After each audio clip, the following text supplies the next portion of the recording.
From being on 200 micrograms of levothyroxine to being on 100 micrograms of levothyroxine, this is what I've learned. And one simple principle is this: the less you give your body to handle, the easier it's going to be.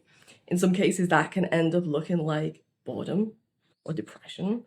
But when you're already stressed and inflamed, reducing your load is a really big help. And I know it's contrary to what a lot of people put out there on the internet, like lift heavier and like run more. It's not always like that when you've got Hashimoto's thyroiditis. So this can look like reducing or removing, and in some cases, eliminating. In my case, I eliminated birth control and it's been a massive help. Just like gone. A lot of my symptoms came down. Things I've temporarily reduced, like alcohol, like this was a big game changer as well. It gave me clarity of mind, and now I drink maybe like once or twice a year. And it's helped me understand why I was reaching for it in the first place as well. So now I drink maybe just like a couple of times a year max, and it really is enough. I generally don't feel that good after it, but I still kind of like it at the time. It's one of those. And another is reducing caffeine. During the hotter, brighter months, like my body does not need the extra adrenaline. Like I'm wired from the moment I get up. It's just a habit. So I'm like, that's gotta go. Just in the summer. So like when you're addressing lowering your TSH, you're not just addressing like one thing. Yes, the thyroid is just one part, but it's responsible for balancing your entire nervous system. It's like the balance for everything. And if you've got Hashimoto's thyroiditis, it's super sensitive. So it removes excess stress from your system. It tells your nervous system when to go faster, when to go slower. So giving it just generally less to deal with is the easiest place to start. Like just put less in of everything and your whole life will turn around. Like just trust me on that. Just try it. Like this can look like lowering your saturated fat intake, increasing fresh dark green vegetables, cruciferous vegetables, and reducing your salt intake. All of those things have worked for me.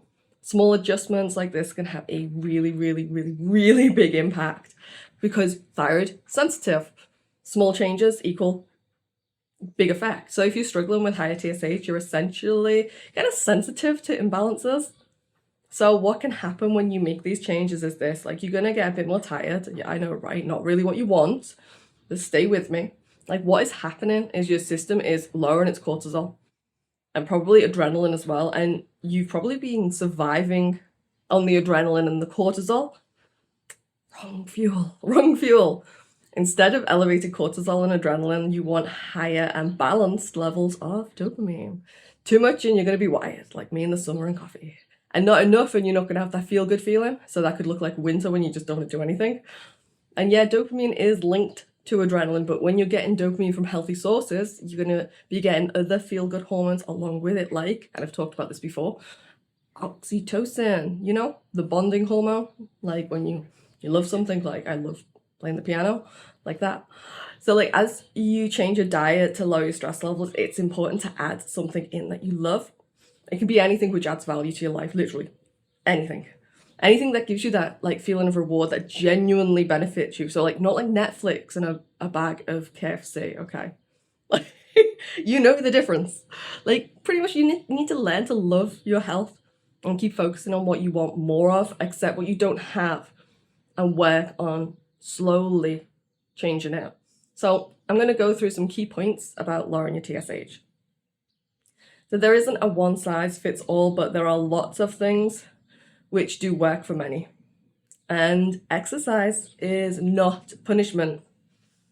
It's supposed to be something you enjoy that you can go back to repeatedly. For some it means easy, for some it means a challenge. All it matters is that you do it at some point and you have a rough routine in the beginning. And diet isn't supposed to be extremely restrictive unless your doctor has told you so. It's supposed to be balanced and in your favor. Mindset is probably one of the most important parts, in my opinion. Without deciding you want better health, you're never actually going to do anything about it. You have to make that as a conscious decision, like that you actually really do want it.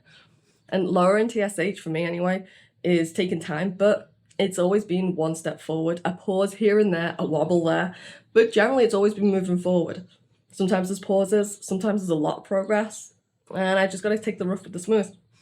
And use your blood tests as a tool to reflect rather than a prison sentence. Because a doctor told me years ago, like, this is a lifetime illness. You are going to be on this medication forever.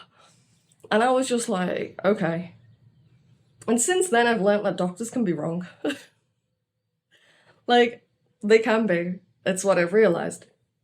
So while I am still technically on the medication, I'm on 100 micrograms, I'm in a much better position than I was like when I first got diagnosed at 21. And back then, they didn't mention anything to do with birth control being a problem. They just kind of said, if you're on birth control, you're gonna have to take more of the medication. They never, ever, ever had the conversation where they were like, yeah, that's negatively impacting your health. And now I'm just like, why? Why wasn't that a priority? Like, you can get angry about this stuff, and if you do, go exercise. Anyway, I hope you've enjoyed. Bye.